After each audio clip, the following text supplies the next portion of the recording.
About that reframed everything for me. He wasn't distant from my pain, he had carried it himself. Suffering, I realized, wasn't just about enduring something bad, it had to mean something more. Later that day, I remembered reading about someone named King Manasseh. He was far from perfect. He made a lot of mistakes, caused pain to others and to himself. But there's this moment where, in the middle of his distress, he humbled himself. He turned toward God instead of running away.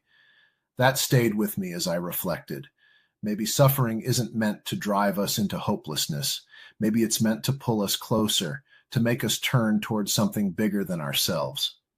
That thought brought me back to the weight of my own struggles and the way I sometimes feel disconnected, like I'm carrying it all alone.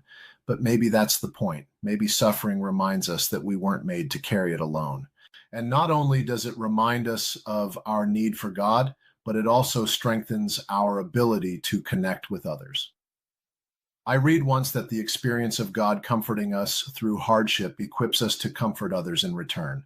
I started to think about people in my life, friends, family, who have leaned on me in their hardest moments. What if the pain I've experienced isn't just about me? What if it's preparing me to walk alongside someone else when they need it most? It reminded me of how Jesus comforts us out of his own suffering. He relates to us not from above, but alongside us. And in doing so, he shows us how to be there for others too. Suffering shifts your perspective, but it also gives you empathy. When I thought about that, I could see how so many stories of redemption are born out of pain, not in spite of it.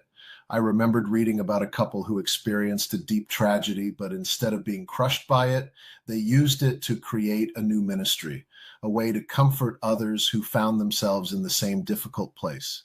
It made me wonder, what if some of the most transformative things in life are born out of suffering?